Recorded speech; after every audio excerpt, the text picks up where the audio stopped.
There is one fundamental question for you to consider. Do you want America to be ruled by the corrupt political class? Or do you want America to be ruled again by the people? Closing arguments from Donald Trump and Hillary Clinton as campaigning comes to an end in a long and divisive race for president.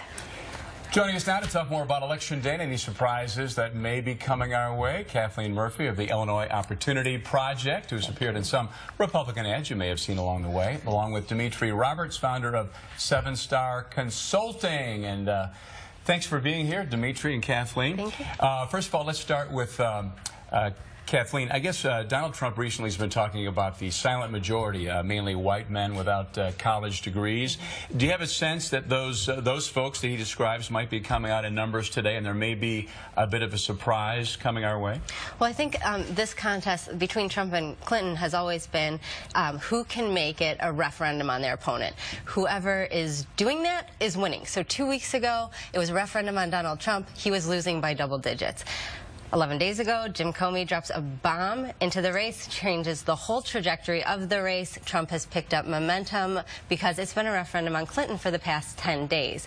So he has really brought the race into within the margin of error, which was utterly unexpected 2 weeks ago. Dimitri, let me bring you in on the conversation. Let's talk a little bit about how late night campaigning for both candidates, which means neither one of them feels like they are a shoe-in. And Hillary Clinton coming across, appealing to African-American voters, talking about laws, talking about law enforcement officers who serve and protect. These are big issues in the African-American community. So is she targeting them versus just targeting women? Well, she has to change the tone of what's going on in this country. And we see these things playing out in our communities, and we see these things playing out nationally. And what's really important in the African-American community is that they're safe, that they're able to live out the American dream just like other folks in other communities, but also that they're represented at the most highest levels. And I think that's been a real hot button issue in this election, and that's why she's gotten so many votes from that community in and of itself. Sure. And Kathleen, to your point, if someone right now is thinking about going out to the polls and still isn't quite sure which way they're going to go, what would you, from your point of view, want to point out to them that maybe they think about as they head to the polls? Well, I'd say look at the candidates' closing arguments. Look at, Trump is talking about this is close the door on the Clintons, on the rigged system, versus Hillary Clinton's, which has to include the FBI did not have enough evidence to prove criminality beyond a reasonable doubt. If that's your closing argument at this point, that is not where you want to be. So I would say look at their closing arguments. So let me ask you this, too, then. If the GOP does not win tonight, where do they go from here, Kathleen? I think, I think he is within reach. I think the 270 electorate votes is within reach for Donald Trump. I think that actually the Senate will probably break for the GOP. I think they'll have 52 seats in the Senate by the end of the night. I think that the question is, where will Clinton go? Because she is going in seriously injured after everything we saw from WikiLeaks, how her campaign colluded with the DNC to deny Bernie Sanders the nomination. What we've heard them say about Catholics and evangelicals, that they've conspired to incite violence at Trump rallies. I think that where will she go if she is elected after this is the real question. And Dimitri, we're pretty much out of time, but in 15 seconds, give me a thought. Do you feel good about Hillary Clinton's chances going into today? Well, absolutely. I don't think the American people want to elect a sexual predator into office. And where's Hillary Clinton going? She's going to the White House. And we need to stand behind her. We need to make sure that she's positioned to lead our country, our communities, and make not just our country, but the world a better place. Dimitri Roberts, Kathleen Murphy, thank you again. We will see you in our next hour here on Good Day. The next president of the United States will be. And joining us now to talk more about Election Day is Kathleen Murphy of the Illinois Opportunity Project, who's appeared in some Republican ads you may have seen, along with Dimitri Roberts, founder of 7 Star Consulting. Thanks for coming in. We appreciate it. So, Dimitri, let's start with you. A lot of speculation in some corners. Oh, it's going to be tight. We may not even know tonight who the next president of the United States will be. How do you see this playing out? And are there pivotal states that you will be watching especially closely as the early returns come in? Well, of course, Florida comes to mind, but I think that this election is going to be done tonight.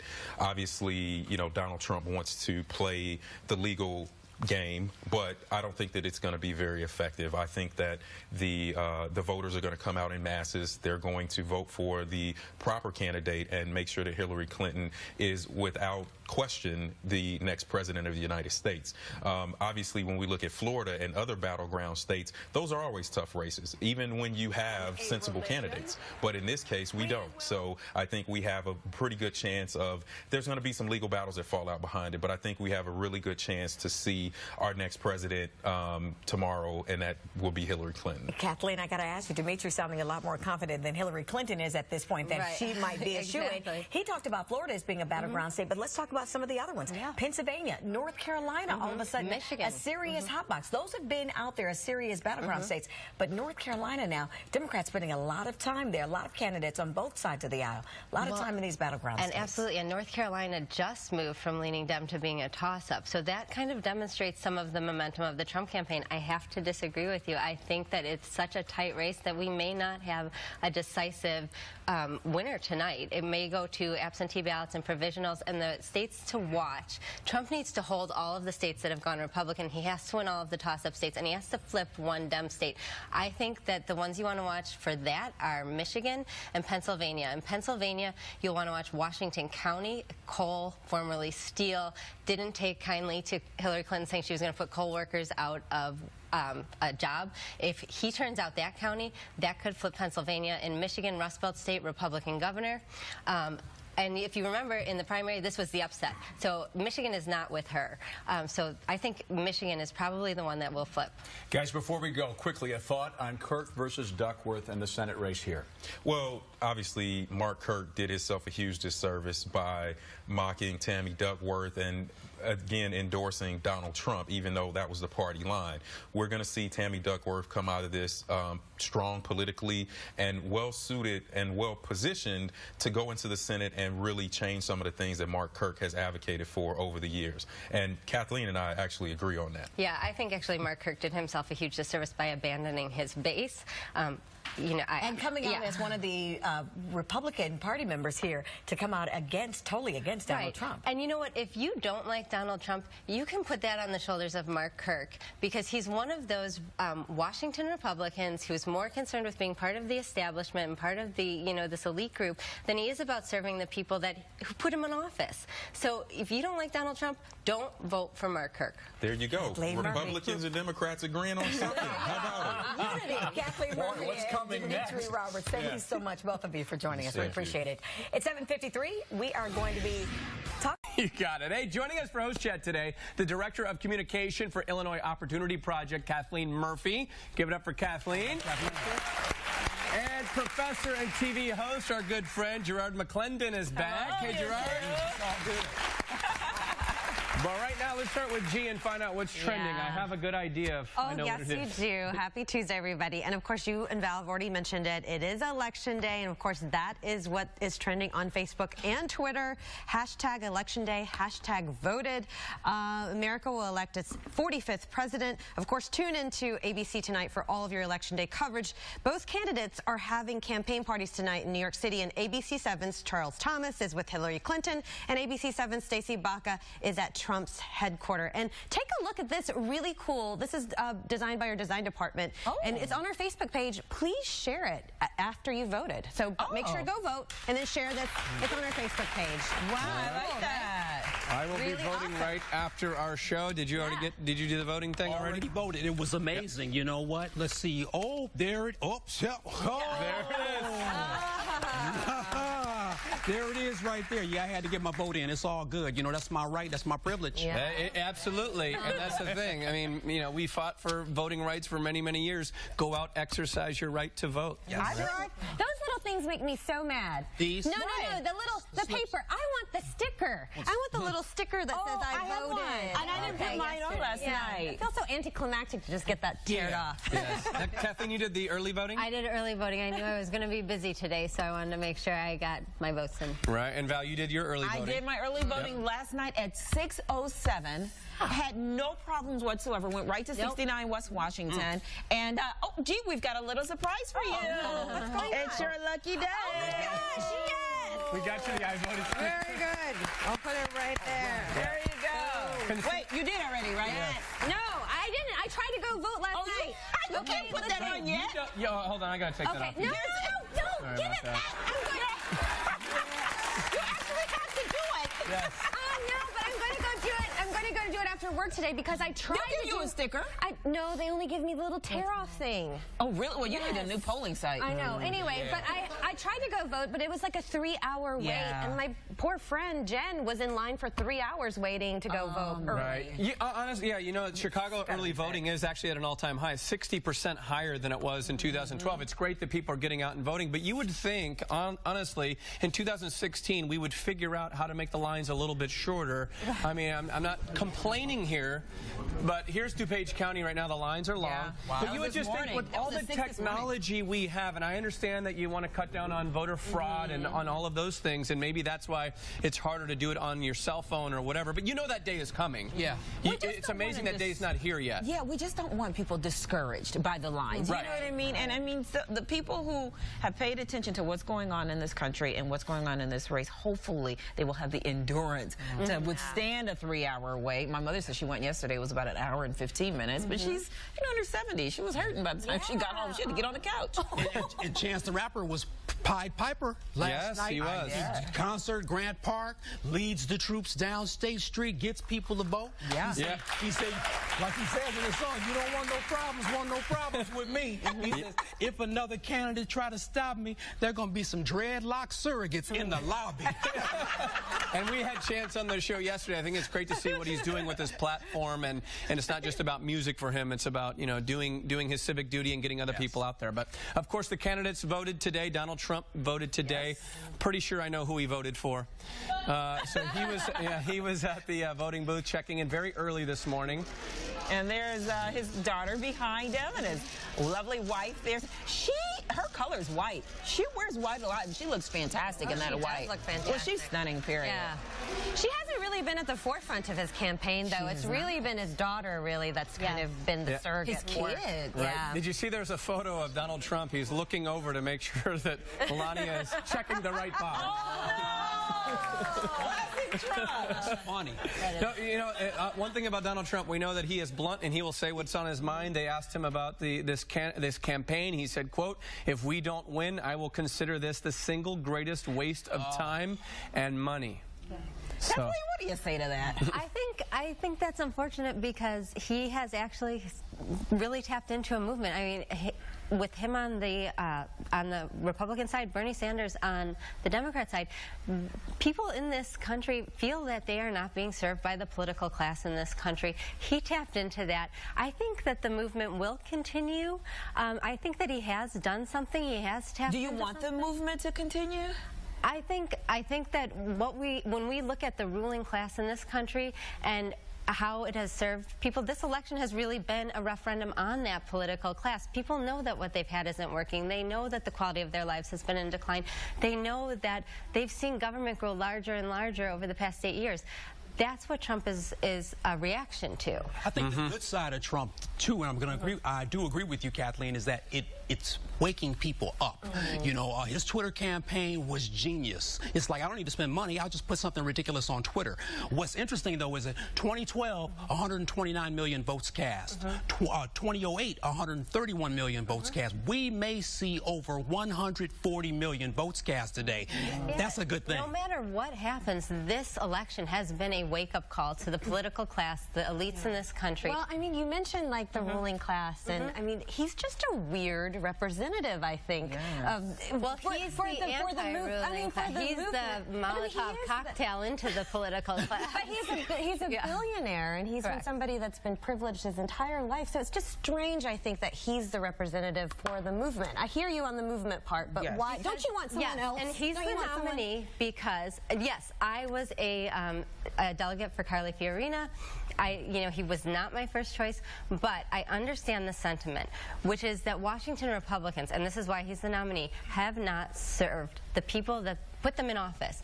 And there was anger and disgust among the base of Republican voters. So Mark Kirk is hurt in Illinois. He's not going back.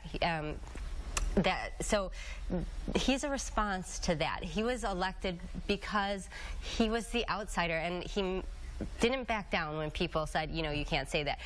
Republicans feel like the people they elected really back down when media put pressure on them, when Democrats put pressure on them. They feel like they haven't been served by the people they elected, and that's why he is the nominee. That's the Republican Party Achilles heel, though, you know, Donald Trump. Because when you look at white eligible voter increase, it's only at 2%.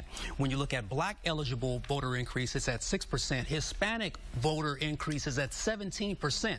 You have to, this is a colorful United States now. You have to cater to that regardless of what your platform is. And so what did we see?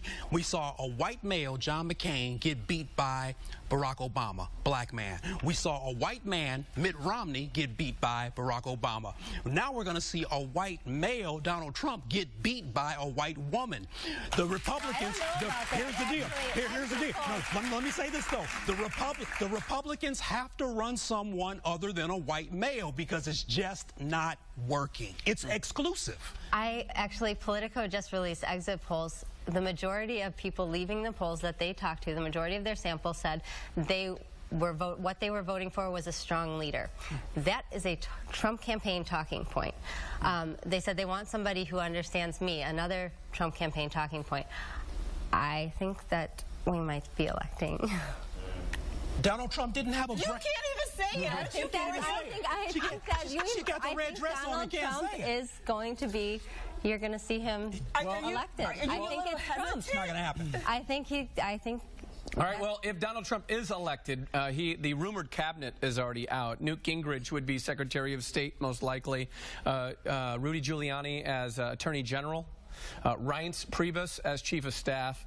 No Chris Christie mentioned right now, and you know he's still dealing with the Bridgegate issue. So that's that. There's also an article in the Daily Mail because you know the president gets to choose the decor of what the living quarters would be like in the White House, and we know that Donald Trump likes bling, and he likes it. You know, his penthouse in New York has been compared to like a palace in Versailles. Right. So this is an idea. This is the living quarters of him in New York. Yeah. So they're saying that maybe it's going to be gaudy. The White House would be the Gold House. I would exchange those living quarters for Donald Trump's taxes. His tax return? Where's the tax relief? You brought up the team, and that's interesting because the thing that was encouraging to me about Donald Trump is the people he has put around him. If you look at his national security team, it includes K.T. McFarland, who is a brilliant national security expert. His economic team, Stephen Moore, who is an excellent free market economist, which gives me a lot of hope as somebody who believes in free markets. Waleed Ferris and his foreign policy team, it's an excellent team. The teams that he has put together and what he might be able to accomplish with those teams is encouraging. So you're happy that he has these teams because you're not confident in him? I think that a good leader can put good teams together. I think anyone who goes into the White House takes in a team with them, takes in hundreds of people with him. He has chosen some really, he said he'd choose the best people, the biggest, the best. And he really has an eye for talent. Do you think he has what it takes to lead those excellent teams? No. I think he does. But he doesn't listen. He doesn't listen. You know, God gave us one mouth and two ears, right? So we can listen twice as much as we talk. Donald Trump doesn't listen to sound advice.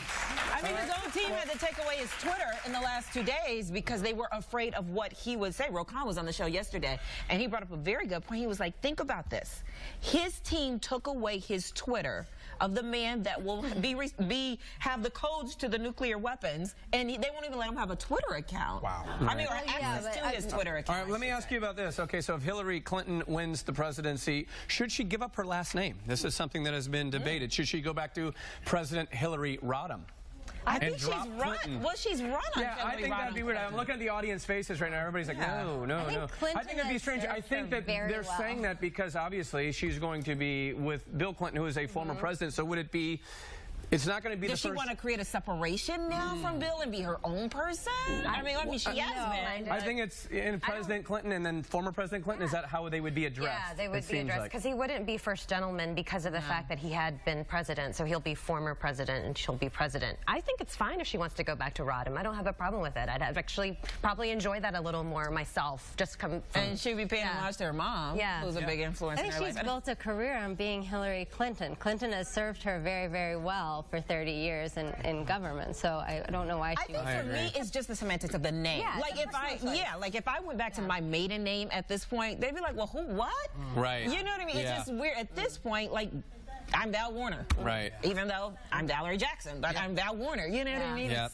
Yep. Well, whatever you believe out there, make sure you go and vote. Today is Election Day. Big thanks to Kathleen and Gerard for stopping by. Thank you, guys. Get out there and exercise your right to vote. All right, we got. That is now what I want to do for our country.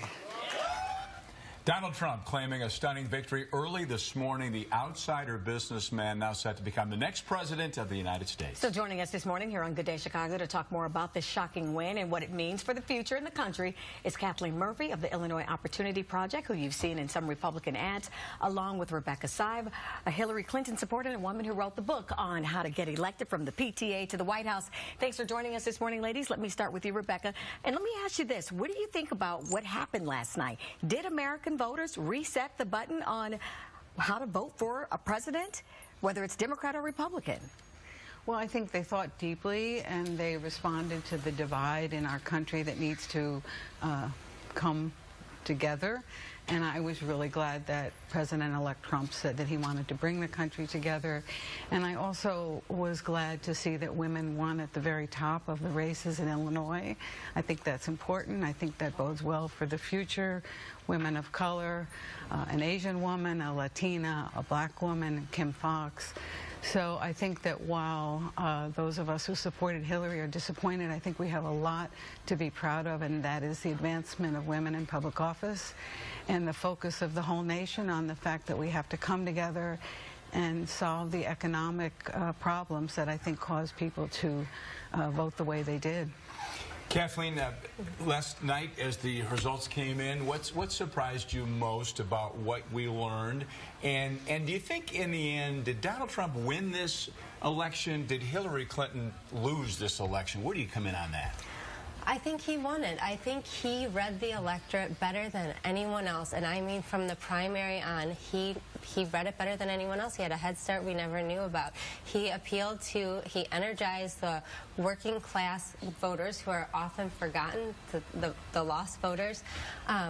And from the beginning, this was a referendum on the status quo in this country, on the political class in this country. People know that what they've had isn't working. They know, in general, whether, you know, right or left, they know that government's grown larger and larger under George Bush, under Hillary Clinton, under Barack Obama, and that their quality of life has been in decline. Donald Trump will be meeting with President Obama tomorrow at the White House, reportedly. So what is the one thing that he has to do after that meeting to kind of bring the country together? Because it has been a nasty past couple of years. And it has, this was going to be a big, the biggest challenge for either of them was going to be to kind of heal the nation after this race. I mean, she called his supporters deplorables. His supporters, not him, which was, people took serious offense to that, and he has, of course, his comments about women have been tremendously offensive. So for either one of them, healing what has been damaged in this campaign is going to be a huge job. Absolutely. All right. Well, Rebecca and Kathleen, we'll take a closer look.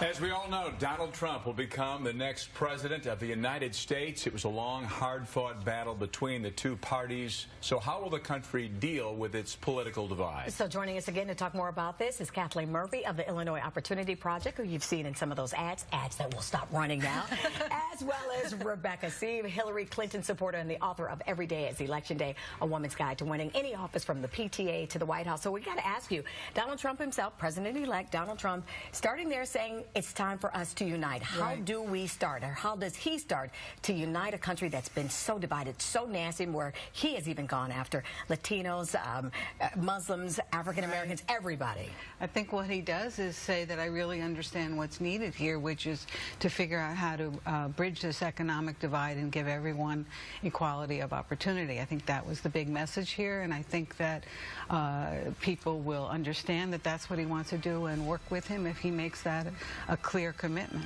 So, Kathleen, flip it to the other side. Hillary Clinton will talk in the next few hours.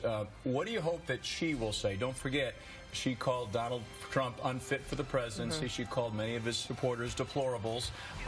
She has a role to play in this as well, I would think. I would. She absolutely does, and I would like to see her validate the Trump supporters and say, I understand that you've been hurting, and say, you know, I understand that there's the perception about the political class, and I would like to see, that would be what I would like to see. He came, I mean, he touched all bases yesterday, winning in when it comes to talk about military, when it comes to talking about terrorism, when it comes to talking about jobs and the trade. Could any other Democrat beat him last night, aside from Hillary Clinton, who was hoping to become the first female president of the United States? I think one of the important things here is to look at the gender issue and that there was less of a difference between how men voted and how women voted, and I think one of the lessons from that for President Trump is, President-elect Trump, is to look at some of the proposals Hillary Clinton made that can improve the lives of working women and take those to heart. And I think in that So it was that vote for change that people were voting for? Well, I think people voted for change, but change is policy change. Change isn't just a wish and a hope and a prayer. So as I said, I think those policies that Secretary Clinton enunciated can go a long way to healing and helping American families. Kathleen, more specifically, do you think the media and the pollsters missed out somewhat on the anger that many Americans are feeling about trade, about immigration, things like that? Yeah, I think so. And I think he was the one who started talking about immigration.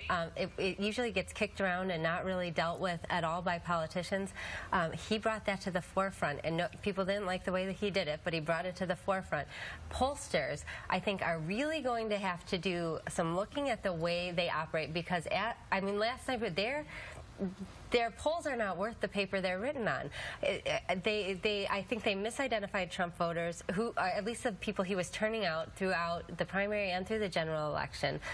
If you have a candidate who's turning out a lot of disaffected voters, and your polling bases on the primary ballots they've pulled, we heard a number of pundits say, though, last night and overnight, that how a lot of people were offended by what Donald Trump had to say, but when they got to that ballot box yesterday, they just kind of closed the curtain. And, yep, I agree with everything. Right. And they also, a majority of people felt that Secretary Clinton was better qualified in terms of her experience and background. So I think when you have these kinds of change elections, people put some of this other stuff to the side. But as I said, I want to say first and foremost that it's what a president does to help the American people, not just talking about bringing them together, but once they are together, helping them lead healthy and secure lives. Thank you so much. Rebecca and Kathleen, we appreciate you for spending some time with us this morning. Thank you. All right, 7:50 up next, Jake Tell.